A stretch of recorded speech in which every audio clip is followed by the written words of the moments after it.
et messieurs, salam alaikum, azul filaouen. Tout d'abord, merci pour la direction de l'environnement de m'avoir convié. Et surtout, je ne savais pas que j'allais ouvrir aujourd'hui.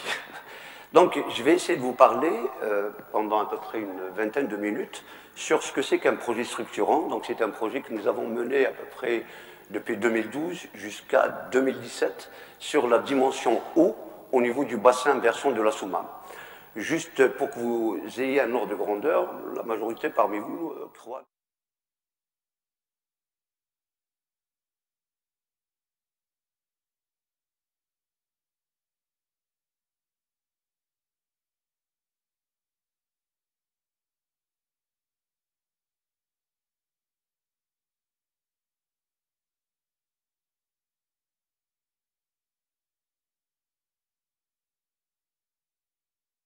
Borj Bariraj, Sétif et Béjaïa. Donc, le projet de recherche, qui était un projet de recherche international et qui a été mené par plusieurs pays selon les compétences, ça a été mené donc, par la Tunisie, l'Algérie, le Maroc, en coopération donc, avec l'université de Haute-Normandie. Les problèmes qu'on se posait, on se les posait selon les compétences de tout un chacun. Ça veut dire quoi? Ça veut dire que pour pouvoir suivre une dimension, il faut avoir tout d'abord des experts. Et si vous n'avez pas des experts, vous allez essayer de faire ce qu'on appelle des travaux de recherche pour croiser les compétences selon les connaissances de chaque expert. Alors nous allons voir tout à l'heure plus on évolue. La Tunisie, elle a une très bonne compétence sur la ressource en eau, mais sa compétence résume à l'intrusion marine. C'est-à-dire comment que l'eau de mer rentre au niveau donc, des nappes phréatiques. La compétence marocaine, qui est le pays qui exporte le plus dans le domaine de l'agriculture, sa compétence, en tout cas sur la ressource en eau, c'est le suivi piézométrique ou le suivi des nappes. Et Béjaïa, depuis des années, ni cette compétence, depuis des années, l'essentiel de ce que nous faisons, c'est le suivi de la pollution des eaux de surface. Donc, on a essayé de combiner ces compétences pour que tout un chacun regarde avec la même méthodologie les paramètres de l'autre, mais surtout pouvoir les comparer. Et nous allons voir que, tel que ça a été dit tout à l'heure, il y a eu un vide, en tout cas chez nous, juste après l'indépendance, en termes de suivi du paramètre. Un vide terrible. À titre d'exemple, si on suit une pollution, les pollutions sur les eaux de surface n'étaient suivies que durant les mémoires d'étudiants. C'est-à-dire, on a un étudiant qui arrive le mois de mars, il observe donc ce qui se passe au niveau de la Soumam entre le mois de mars, à la rigueur, jusqu'au mois de mai, et après, il n'y a aucun suivi. Et ça a fait de telle sorte que toutes les publications qui ont été donc produites sur le territoire n'avaient aucune importance. Pour quelle raison il n'avait pas d'importance? Parce que tout simplement, on ne pouvait pas déjà comparer. On ne sait pas quel est le point de départ et on en est où réellement. Alors, pour vous montrer ce que c'est que ce projet structurant, voilà, juste, voilà. Voilà donc les projets de recherche tels qu'ils ont été menés. Donc c'est un PHC Maghreb, un AUCC donc avec des Canadiens. On a suivi même par comparaison par rapport à un bassin canadien, un programme Envimed. Donc ça c'est un PNR, un programme AUF, un programme PHC Tassili. Donc ça c'est l'ensemble des projets qui ont fait de telle sorte qu'on a ramassé depuis à peu près une dizaine d'années une base de données assez conséquente et surtout on a produit de la donnée qu'on peut utiliser. De la donnée qu'on peut utiliser, je répète, la donnée d'auparavant on ne pouvait pas l'utiliser parce que sa chronologie n'était pas collée à la chronologie d'ailleurs. Si je veux comparer par exemple un débit qui est au Watsuma par rapport à un débit de Schleff, il faut que je les compare à la même période. Je ne peux pas les comparer, un pendant l'été et l'autre il le donne pendant l'hiver. Certainement, c'est quelque chose qui est incomparable. On ne compare que le comparable. Alors, le travail, quand on l'a fait, tout d'abord on commence par un constat. À l'échelle du globe, il faut une vision relativement synthétique grâce aux travaux du GIEC. Le GIEC, l'Algérie participe, c'est un groupement d'experts internationaux du climat. Donc c'est eux qui ramassent l'essentiel de la connaissance ou de la donnée ou des paramètres du climat à l'échelle mondiale. Mais puisque l'Algérie en fait partie, on est obligé, d'obéir à des normes, d'obéir à des protocoles. nous allons voir que sur les protocoles, on était très très loin il y a 10 ans, mais maintenant l'essentiel des productions scientifiques qui se font sur le territoire, ils se font selon des protocoles recommandés par le GIEC. Évidemment, vous ne pouvez pas avoir des financements ou accès à des financements de projets de recherche sans passer par ces protocoles. Alors, maintenant à l'échelle régionale, donc à notre échelle ou à l'échelle de toute la Méditerranée, on va se poser certaines questions. Il y a beaucoup d'études, mais généralement ciblées, soit sur une région ou un hydrosystème donné, soit sur un thème et des paramètres donnés. C'est-à-dire, si vous regardez un Tunisien, des fois, il s'amuse à les regarder, par exemple la DCO, regarder la DBO, mais vous voulez regarder la DCO, la DBO, les matières en suspension, donc autres paramètres. Donc tout un chacun avait des paramètres qui lui sont propres. Et ça fait de telle sorte qu'il est grand temps de normaliser que quand on va faire un travail et qu'il veut être référencé, il faut que tout le monde étudie les paramètres de la même manière. Et surtout avec la même chronologie. Les méthodes utilisées et échelles spatiales appréhendées sont différentes. Ça aussi, c'est dans l'espace et dans le temps, il y avait des différences, mais surtout sur l'aspect temporel. C'est ce que j'étais en train de dire tout à l'heure. Certains étudient seulement pendant le mois de mars, le mois d'avril, à la rigueur, le mois de mai, et après c'est les vacances, il fallait se tenir. Ça, c'est l'essentiel des travaux. Rares les gens qui travaillent sur toute l'année. Et même quand on a des doctorants qui travaillent sur toute l'année, il y a des gens qui travaillent sur le semestriel, il y a des gens qui travaillent sur le mensuel, alors que maintenant, on exige la haute fréquence, c'est-à-dire voir l'infra-journalier, pour pouvoir dire ou donner des chiffres assez probants. Je vais vous montrer tout à l'heure quelques résultats. Quand quelqu'un étudie, par exemple, le transport solide ou les matières en suspension qu'il y a dans le web, quand on étudie le transport solide en mensuel, en infrajournalier, on fait des erreurs qui dépassent les 600%. Donc vous voyez l'intérêt d'aller étudier maintenant en haute fréquence, c'est-à-dire voire journalier, voire infrajournalier. Alors, les réflexions, la réflexion est menée actuellement, si bien que de nombreuses études ne sont pas encore publiées, de ce fait difficilement accessibles.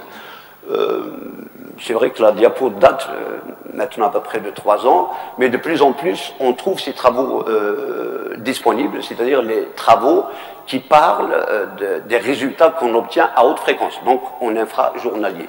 Ils ont à peu près seulement 3 ans d'âge. Hein, 3 ans d'âge. Alors, les hydrosystèmes comme les fleuves et les oueds sont des zones anthroposées où il est difficile de faire la part entre le climat et l'homme. Oui, ça a une relation avec nos amis de l'environnement, des fois quand ils nous invitent, pour par exemple des morts de poissons ou quelque chose comme ça, ils croient que c'est très facile de dire que c'est dû à un tel industriel ou à telle activité anthropique. C'est des choses extrêmement difficiles de remettre la part, c'est-à-dire qui est responsable de la pollution. C'est vraiment, des fois il peut y avoir des pollutions naturelles, hein, c'est-à-dire la nature elle-même pollue. Alors, quels sont les paramètres que nous étudions? Donc nous avons les paramètres climatiques, c'est la pluvio et la température. Ce sont les paramètres les plus étudiés, c'est cela qu'on retrouve. Même en rétrospective, il y a un organisme qu'on appelle l'Agence nationale de la ressource en eau, la NRH. Donc c'est elle qui nous donne l'essentiel de la rétrospective de ces deux paramètres. Il remonte des fois, par exemple pour Béjaïa, jusqu'à 1890. Donc nous avons la pluvio et la température de Béjaïa jusqu'à presque 1890. Quels sont les paramètres hydrologiques qu'on étudie? C'est le débit, ainsi que la piézométrie. La piézométrie, c'est le niveau des nappes. D'accord? Sur les débits, quand on remonte sur la chronologie, vers les années 30, les années 40, les années 50, on a des chronologies qui sont assez extraordinaires, on a des débits mensuels, mais à partir de 1900, alors je mettrai 56, jusqu'à 1974, il y a un vide. C'est-à-dire que personne n'a mesuré. 1956, pour quelle raison? Vous savez, en 1954, il y avait la Révolution, donc il y avait pas mal de choses qui ont changé. Ça a fait de telle sorte que la mesure sur le terrain l'a changé aussi, c'est-à-dire qu'il y a eu des ruptures. On va voir qu'à ce niveau-là aussi, il y a de l'importance, parce qu'en Algérie, c'est vrai qu'il y a eu beaucoup de données, il y a eu une reprise de données, donc il y a des données manquantes. L'essentiel des bases de données que nous avons, on les appelle souvent des bases de données gruyères. Mais les mathématiques maintenant, ils permettent de faire des petits miracles. C'est comment reconstituer de la donnée manquante. Et on va voir tout à l'heure un travail qui vient juste d'être publié, comment pouvoir comment dire, combler la donnée. Pour quelle raison? Parce que le GIEC impose que si vous voulez faire de la modélisation, donc si vous voulez prévenir l'avenir, par exemple sur la température ou sur la pluvio, eh bien, il faut avoir des bases de données quand même assez conséquentes, donc avec presque 0% de données manquantes. Et quand on fait de la quand on fait du prévisionnel, il faut avoir des chronologies minimales de 30 années. C'est une imposition du GIEC.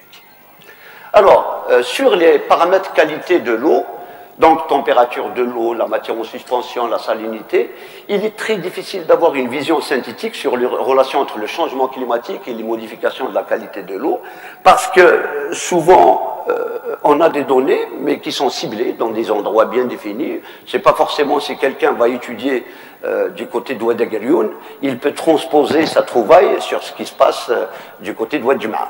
C'est vraiment deux choses complètement différentes.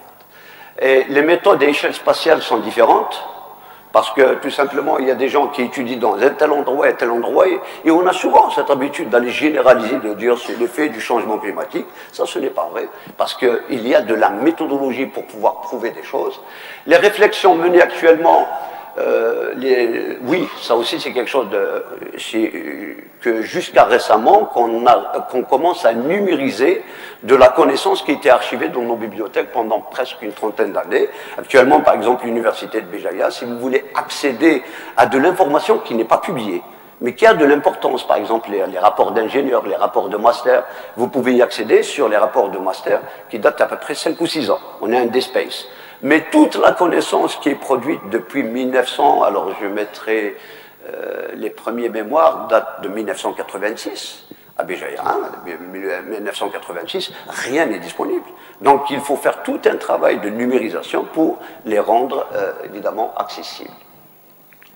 Alors ça, je l'ai déjà dit, et donc les durées d'enregistrement, pour pouvoir donc dire que vous êtes en train de faire un travail, il vous faut un minimum de 30 ans. Alors, les méthodes rétrospectives, c'est-à-dire le passé, c'est le traitement des enregistrements historiques, je vous ai dit, l'essentiel des données, on les ramène de la NRH. Donc ça, c'est le travail des statisticiens. Qu'est-ce qu'ils font à l'intérieur? Ils font de l'analyse statistique. Ça aussi, c'est important parce qu'il y a des gens qui font, vous savez, l'essentiel de la base de données que nous avons de 1890 jusqu'à presque 1956, c'est des bases de données, par exemple en température et en pluvio, elles sont mensuelles. Mais maintenant, vous savez, si vous prenez n'importe quel site, si vous voulez avoir de la donnée pluvio, vous l'avez par 2 heures. Donc on est infra-journalier. On voit l'important. Et travailler à l'échelle de 2 heures et travailler à l'échelle mensuelle, c'est quelque chose. Donc la statistique permet de faire quelque chose. Qu'est-ce quand on traite ces longues chronologies, ça nous permet de déterminer des anomalies, des tests de tendance, des périodes de retour des événements extrêmes, des cycles, des ruptures. C'est-à-dire, en plus clair, ça veut dire quoi? Je peux savoir, est-ce que la périodicité du climat est restée telle qu'elle ou est-ce qu'elle a changé? On remarque souvent dans le domaine, et ça, chez les agriculteurs, ils disent le climat a changé, c'est comme si l'été est devenu hiver, et comme l'hiver c'est devenu printemps. Nous allons voir dans certains résultats, c'est ce qu'on appelle l'interpénétration saisonnière. Certaines saisons se sont, comment dire, chevauchées. On peut dire c'est dû à un changement climatique. Mais on va se poser la question aussi, est-ce que ce qui a été observé n'a pas été observé dans un ancien temps? Est-ce que tout simplement, c'est les caprices du climat? Ce n'est pas forcément les changements climatiques. Donc ça, on le ramène par les méthodes rétrospectives. Quel est l'intérêt? C'est le GIEC qui l'impose, c'est de pouvoir modéliser jusqu'à 2100. C'est-à-dire, c'est faire des projections jusqu'à 2100. Et les projections, on va le voir, ça peut être des erreurs à 300 à 400%. Ce n'est pas le chiffre qu'on va donner qui a de l'importance, c'est la tendance. C'est-à-dire, on va se poser la question, est-ce que nous allons avoir une tendance à une baisse pluviométrique? Donc, il faut faire les aménagements adéquats à la baisse. Est-ce que nous allons avoir une tendance soit à la baisse de température ou à l'augmentation de température? Et nous allons avoir quelques réponses sur le bassin de la Souma. Alors, en plus de ce que je viens juste de vous dire, le GIEC impose certains types de connaissances qui concernent le territoire. C'est ce qu'on appelle des scénarios.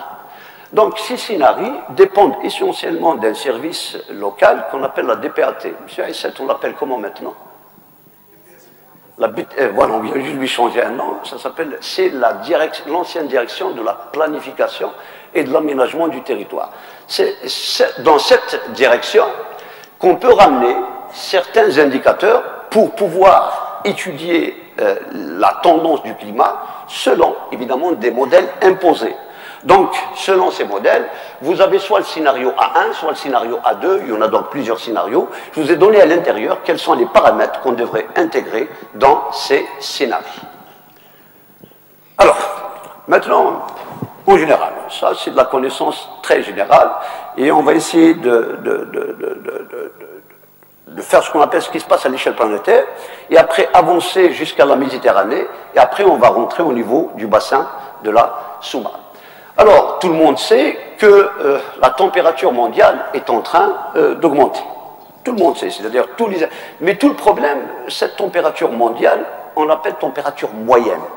Et vous savez, on ne peut pas comparer réellement une température moyenne au pôle Nord par rapport à celle qu'il y a chez nous. C'est vraiment des choses incomparables. Mais ceci n'empêche pas, la température moyenne de la planète, sans regarder l'écart type, elle est dans le sens de l'augmentation. On va se poser la question, c'est dû à quoi? Est-ce que c'est dû, certains disent c'est le CO2, les gaz à effet de serre, donc il y a eu pas mal de théories, pas mal de supputations, pas mal de preuves scientifiques qui ont été contredites, mais nous on va essayer de regarder seulement ce qui se passe chez nous. Alors, les émissions de gaz à effet de serre et aérosols dans l'atmosphère ont été injectées, appliquées dans les modèles de circulation atmosphérique et océanique, donc c'est... comment dire, modèles sont arrivés jusqu'à un niveau de modèle hydrologique, c'est-à-dire au niveau d'un bassin de la Souma. L'inconvénient, c'est que ces études qui sont à l'échelle planétaire, tous les chiffres qu'il faut qui ont été donnés par le GIEC, il faut les prendre, ce n'est pas les chiffres réels. Je répète, ce qui est important, c'est de regarder tout d'abord la tendance. Est-ce que ça augmente ou est-ce que ça diminue? Et si ça augmente de combien de pourcentage? Ou si ça diminue de combien de pourcentage? Alors, à l'échelle globale, tout le monde dit, ça c'est l'observation, qu'il y a une augmentation de la température. Les modèles, qu'est-ce qu'ils disent?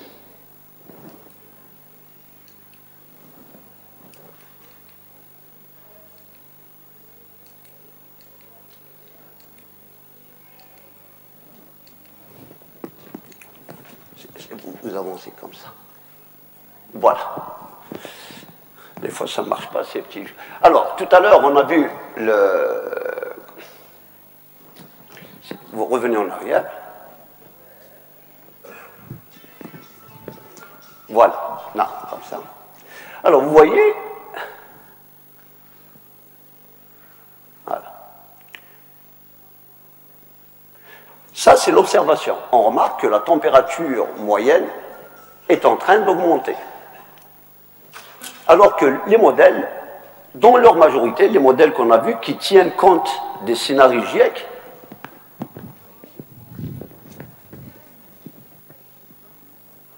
voilà, on remarque que selon le modèle, il y a des gens qui prévoient une augmentation vers 2100 de 2 degrés Celsius, et il y a des gens qui prévoient jusqu'à 5 degrés Celsius.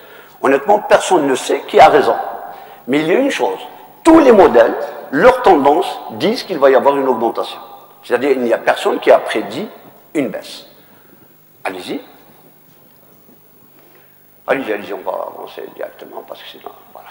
Ça, c'est pour les précipitations. La mesure montre qu'il y a des augmentations des précipitations moyennes mondiales et qu'il y a une disparité dans les augmentations, évidemment, entre ce qui se passe au niveau de l'équateur et au niveau des pôles. Allez-y. Ça, c'est l'observation entre 1992 et 2002 au niveau de la calotte groenlandaise. Il a été démontré qu'il y a un bilan très négatif entre 1979 et 2005, là où il y a une fente, ce que vous voyez là, il y a une fente presque égale au 1/10 de la surface algérienne. C'est-à-dire réellement, il y a une fente glaciaire. Mais depuis les dernières années, il y a une reprise. Là, au cours des 30 dernières années, la banquise arctique, elle a été réduite presque du 1/4. C'est-à-dire presque l'équivalent d'un quart de la superficie algérienne. Donc il y a une fonte glaciaire assez importante. Allez-y. Là, à partir des années 20, il y a une augmentation des débits sur tous les continents, sauf pour l'Afrique et l'Europe. Allez-y. À l'échelle globale, en moyenne simulation, donc le débit des fleuves augmente de 4% pour chaque augmentation de 1 degré Celsius. Cependant, nombreuses disparités spatiales, c'est ce que je vous ai montré tout à l'heure, ça dépend là où vous êtes. Allez-y. Alors, l'évolution des débits des fleuves, allez-y, donc je vais juste le dire parce que... Alors, ça, c'est au niveau des, ce qu'on appelle des stocks en eau. Eh bien, il y a des rivières là où les stocks en eau ont augmenté, mais certains, comme les stocks en eau africains, ils ont vraiment baissé. Avec l'exception du Mississippi. Allez-y. Ça, c'est le niveau d'eau. Le niveau d'eau mondial a tendance à augmenter. Allez-y. Allez-y.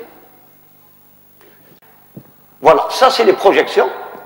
C'est-à-dire, tous les modèles démontrent que le niveau d'eau, il a augmenté, mais en termes de modélisation, ils démontrent que d'ici 2100, ça va monter de 20 cm, voire 80 cm.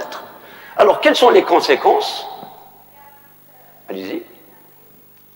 Les conséquences pour un pays comme l'Égypte, sur le delta du Nil, alors ça c'est le niveau marin actuel, s'il va y avoir une augmentation de 50 cm, il va y avoir 4 millions de personnes qui vont être affectées, presque 1800 km² de terre arable qui vont être submergées. Donc c'est un scénario très possible, c'est-à-dire selon les scénarios projetés par les modèles GIEC. Et vous imaginez, s'il y a donc une augmentation du niveau, ça c'est ce qu'on appelle une vision très catastrophique, de 1,5 mètre, c'est presque 5700 km² de terre arable qui vont être submergés au niveau de l'Égypte. Allez-y. Ça c'est l'évolution de la température des eaux de surface. Donc aussi, par la mesure, la démonstration, on démontre que tout est en train de chauffer. Allez-y. Allez-y, ça concerne la France. Ça, c'est la corrélation qu'ils ont fait entre l'augmentation de température et l'augmentation du taux de gaz carbonique dans l'atmosphère. C'est l'une des molécules incriminées dans l'augmentation de température. Allez-y. Alors, ça, c'est quelque chose d'important. Donc, si on résume ce qu'on vient juste de dire, augmentation du niveau de mer, augmentation de la température, la pluviométrie, ça dépend là où vous êtes, augmentation du taux de CO2, on sait que le CO2, quand il rentre dans l'eau, il se transforme en carbonate. Et évidemment, quand il se transforme en carbonate, il acidifie l'eau, c'est-à-dire il diminue le pH de l'eau. Et là, ça va avoir une catastrophe sur la chaîne trophique, parce que les organismes marins avec les carapaces calcaires donc, vont être affectés par la baisse pH. Et la baisse pH, donc elle va dissoudre les carapaces, donc ça va être responsable de toucher à toute la chaîne trophique qu'il y a donc au niveau marin. Et dans ce cas-là, les prévisions sont plus que catastrophiques parce que ça va toucher même l'alimentation humaine. Allez-y. Donc on sort de l'échelle globale, on va rentrer au niveau de la Méditerranée. Allez-y. Alors, ça c'est les observations, ça dépend là où vous êtes, soit au niveau de... Alors ce que vous voyez en bleu c'est la rive nord, ça c'est la rive sud. Il y a une diminution moyenne annuelle des précipitations de 5 à 35% et une augmentation de la température moyenne annuelle de 3 à 4,8 degrés Celsius. Allez-y, c'est pas la peine qu'on rentre sur les modèles. Ça c'est la variation donc, de la température de la surface de la mer, donc entre 1961 et 1990, et les projections entre 2006. C'est-à-dire on dit que ça va chauffer partout, et ça va chauffer surtout vers la rive nord. Allez-y. Ça c'est les vitesses de variation au niveau de la mer, le long des côtes médiévales. Bon, allez-y, ça c'est pas la peine. Allez-y. Alors, voilà. Ça, c'est ce qui se passe actuellement. La Méditerranée est considérée comme étant un lieu, par définition, là où on observe les changements climatiques et qui s'accélèrent. Pour quelle raison? Parce que c'est un hotspot, c'est là où il y a la densité de population très très importante. Donc, la température augmente, les précipitations diminuent, il y a un fort impact anthropique, l'agriculture, l'industrialisation et l'urbanisation. Actuellement, on pense que la demande en eau a doublé durant la deuxième moitié du XXe siècle. Il y a 20 millions de personnes qui n'ont pas accès à l'eau potable et il y a 47 millions de personnes qui n'ont pas accès à un système d'assainissement. Et surtout, comme la Soumane, nombreux cours d'eau pollués par rejets domestiques et industriels non épurés. Maintenant, si on fait une projection, allez-y, d'ici 2050, les choses ne vont pas changer. Et si on reste avec nos modes de fonctionnement et notre mode de gouvernance, c'est que le prélèvement il va être proche ou supérieur à la limite des ressources renouvelables, comme le nôtre, comme notre pays, à l'exception de ce qui se passe au niveau de la nappe albienne. Et on projette à peu près 290 millions de personnes en situation de pénurie, ce qui va provoquer des conflits immenses. D'ailleurs, on projette des conflits immenses, des situations de conflit. Juste pour vous dire, en termes de projection, le pays qui va vivre le moins le stress sur la rive sud, c'est notre pays. Mais ça, parce qu'on a ajouté une dimension, c'est la fameuse nappe albienne, dont vous connaissez qui fait à peu près 5000 milliards de mètres cubes d'eau. Allez-y. Je viens juste le raconter, vous avancez. Et je l'ai raconté par anticipation. On va rentrer maintenant à l'échelle du Maghreb, c'est-à-dire chez nous. Allez-y.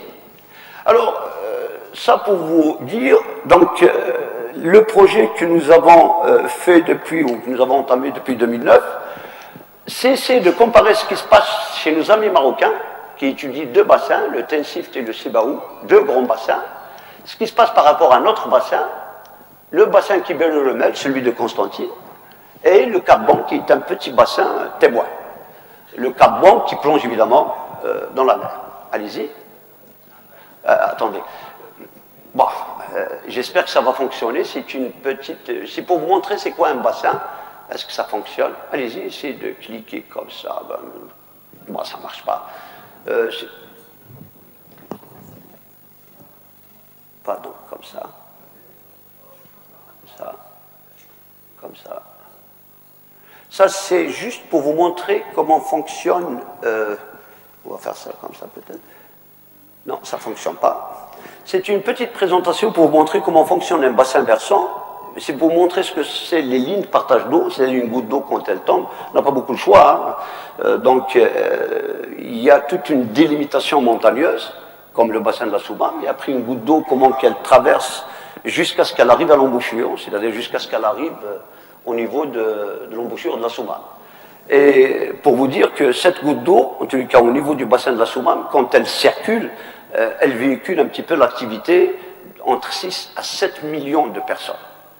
Donc vous imaginez un petit peu ce que nous recevons juste là à l'embouchure reflète en tout cas l'histoire ou l'activité anthropique de 6 à 7 millions d'Algériens.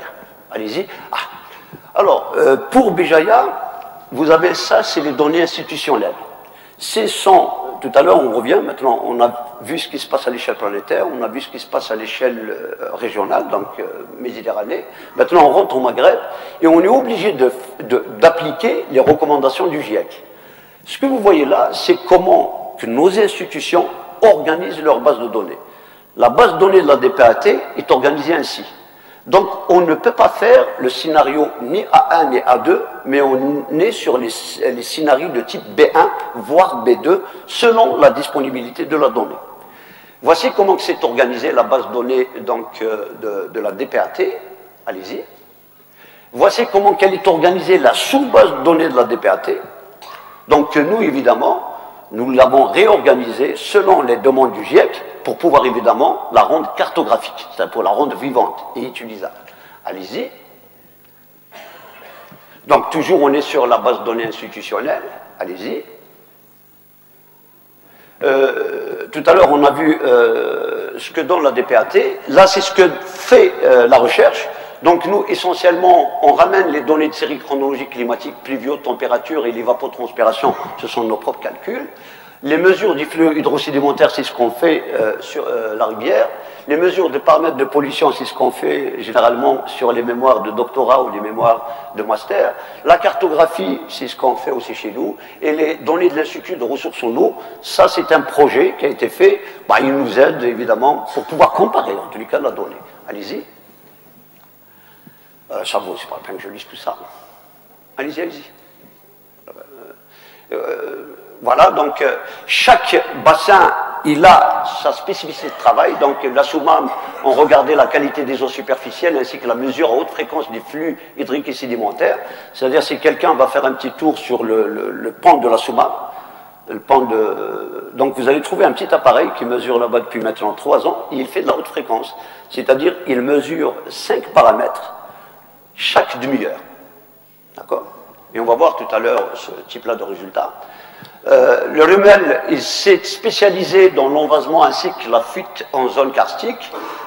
Les gens du TENSIF, c'est l'infiltration et la recherche de la nappe aquifère par les oueds. Et le CAPBAN, tel que je l'ai dit tout à l'heure, il s'est spécialisé dans la salinisation des eaux souterraines ainsi que la recherche des nappes. Pourquoi je vous énumère ça? Parce qu'on a fait des échanges de compétences. Nous, par exemple, maintenant, les travaux qu'on mène, c'est comment pouvoir donc regarder la station d'opération qui est en train d'être construite à Tazmelt et comment pouvoir donc récupérer l'eau et pouvoir l'injecter dans une nappe. Parce que honnêtement, on n'a pas d'autre solution. On n'a pas d'autre solution, on va le voir pour quelle raison. Allez-y. C'est la codiplomation. Allez-y, allez-y. Ça, c'est pas la peine. J'aurais dû la nettoyer. Ça, ce sont les outils que nous utilisons. Voici un piézomètre.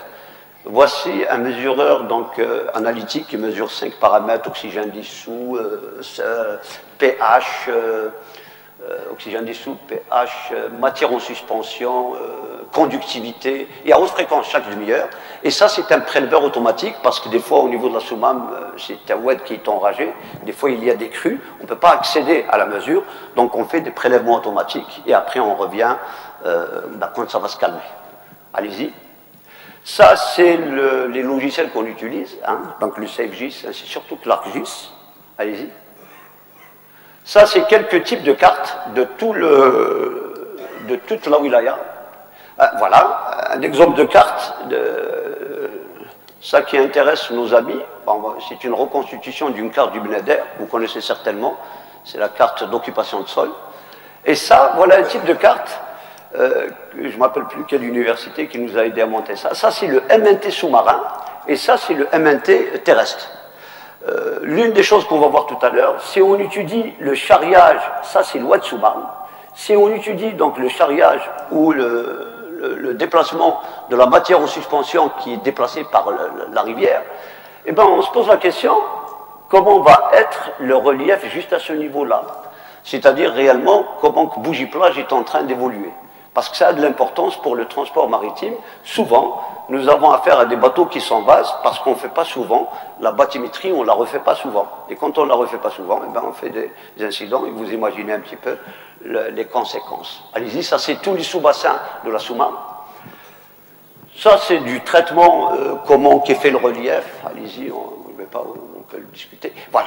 Voilà un exemple de traitement par moyen mobile. On regarde par exemple sur les chiffres qui nous ont été donnés par l'ANRH. Réellement, Béjaïa, par rapport à Annaba et à Alger, parce que tout d'abord c'est la même chose. Sur les températures moyennes annuelles, eh bien, Béjaïa a observé une augmentation de la température à partir de 1981. Ça a été corrélé avec d'autres observations à l'échelle internationale. Annaba, c'est à peu près la même chose, et vers Alger, c'est presque la même chose. Tout le monde a observé qu'il y a une petite rupture qui a commencé à partir de 1981, qui est très corrélée à un phénomène planétaire qui était une inversion de deux masses atmosphériques importantes qu'on appelle l'oscillation nord-atlantique.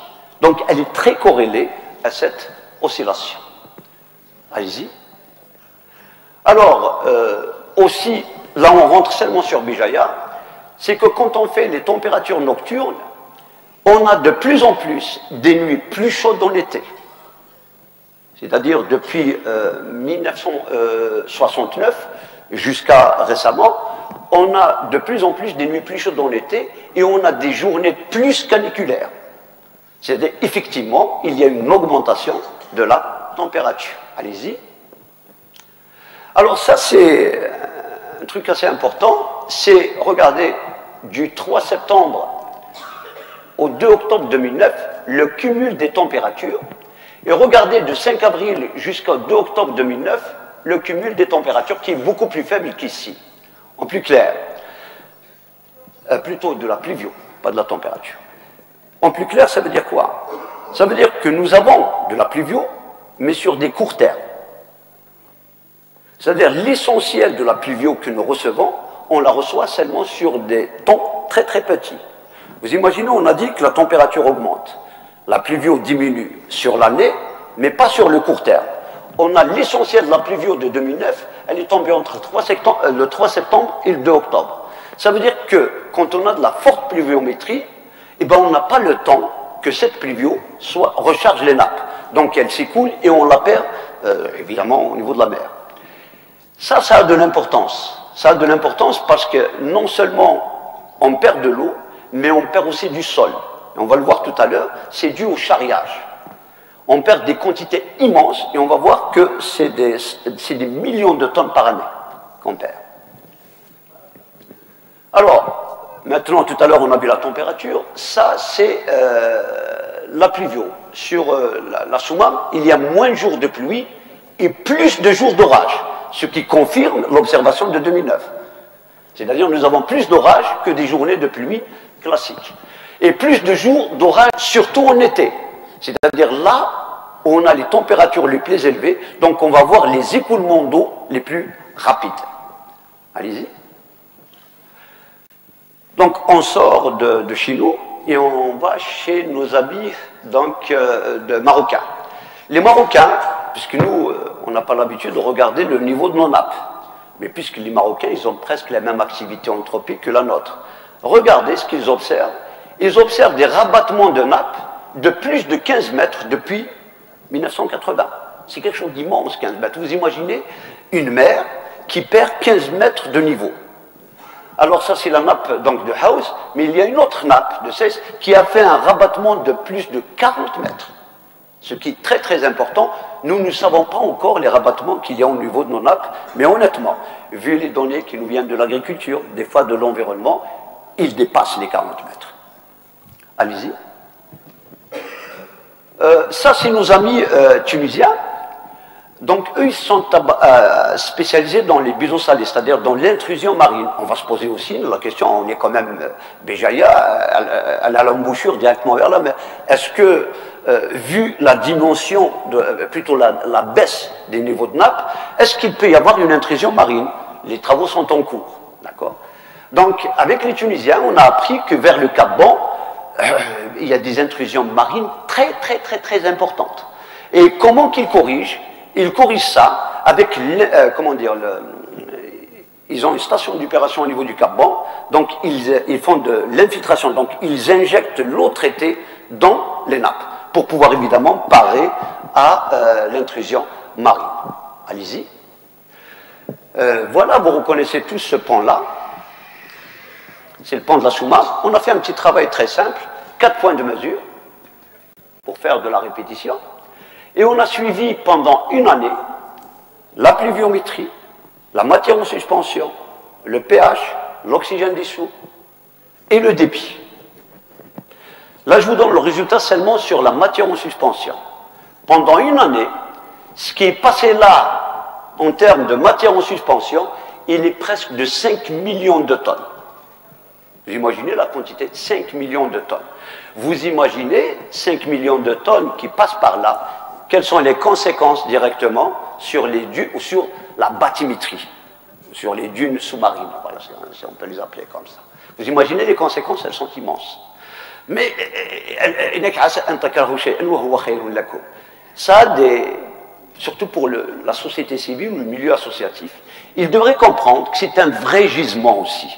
Si là on devrait aller chercher le sable, on ne devrait pas aller le chercher au niveau de la rivière, ni au niveau des plages.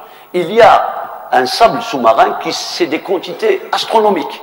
C'est-à-dire il suffit seulement de faire de l'extraction sous-marine au lieu d'aller vers les plages ou au niveau des rivières. Allez-y. Eh bien, là, c'est mon équipe qui travaille. Je vous remercie de m'avoir écouté. Merci. Je vous remercie.